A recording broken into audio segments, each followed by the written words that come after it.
Halo semua, nama saya Andi Budaya, Nama Budaya. Jumpa lagi bersama Seferi Irawan dalam video pembelajaran Agama Buddha kelas 4. Nah, sebelum kita memulai pembelajaran pada hari ini, mari kita membacakan Parita Nama Karagata. Anjali. Arahang sama sambuddho bhagawa Buddhang Bhagavata Abhiwademi Swakato Bhagavata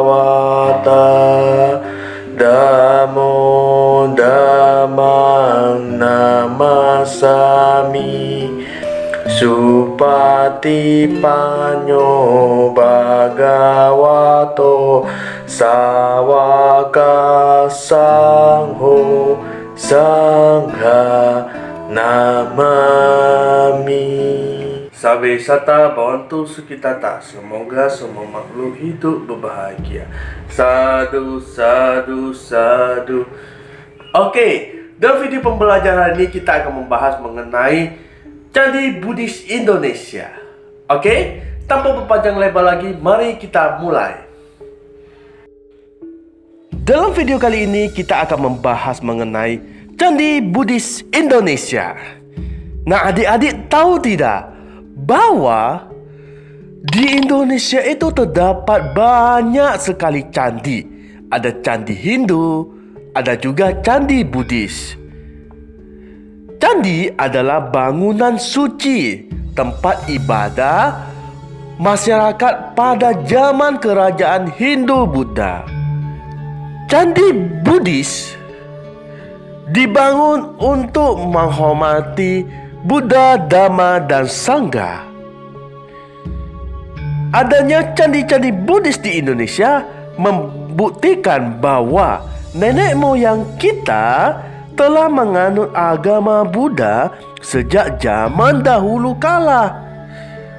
Candi-candi Buddhis di Indonesia tersebar di beberapa daerah di Indonesia, antara lain di Pulau Jawa dan Sumatera. Berikut ini kita akan mempelajari beberapa candi Buddhis yang ada di Indonesia. Candi Buddhis yang pertama adalah Candi Borobudur.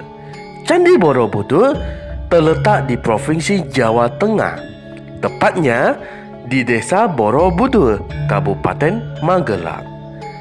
Candi Borobudur adalah candi terbesar di Indonesia. Candi Borobudur dibangun pada zaman keemasan Wangsa Syailendra di Sriwijaya. Pada masa itu, ada seorang raja bernama Smaratungga. Raja Smaratungga ingin membangun Candi Megah yang melambangkan kejayaan Wangsa Syailendra. Untuk memenuhi keinginannya ini, ia meminta bantuan seorang arsitek bernama Gunadharma. Lalu, Gunadharma pun merancang sebuah candi megah yang kita kenal sekarang dengan sebutan Candi Borobudur. Candi Borobudur memiliki nama asli Bumi Sambara Buddhara, yang artinya adalah 10 tingkat kesucian Bodhisattva.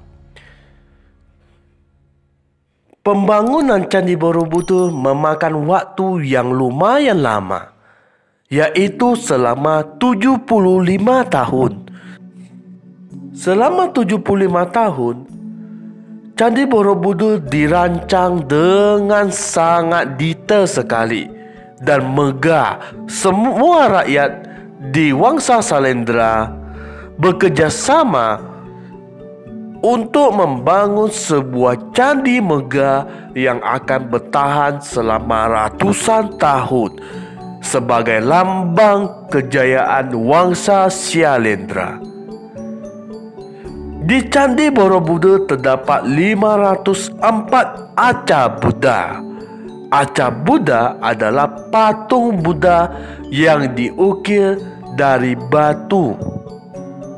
Kemudian di Candi Borobudur terdapat 72 stupa yang di dalam stupanya ada arca Buddha. Selain itu, di sepanjang dinding Candi Borobudur kita dapat melihat relief-relief. Relief adalah ukiran pada dinding candi yang berisi cerita.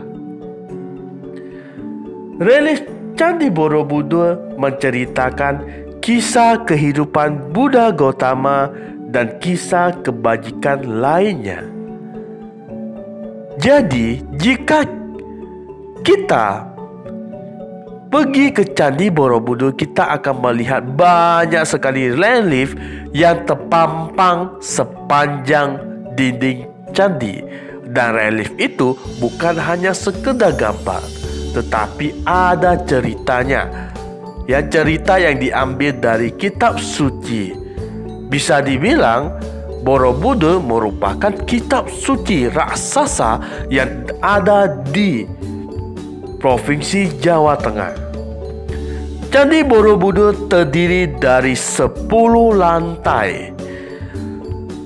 10 lantai candi ini memiliki makna agar kita terus meningkatkan penyempurnaan kebajikan supaya kita bisa menjadi Buddha.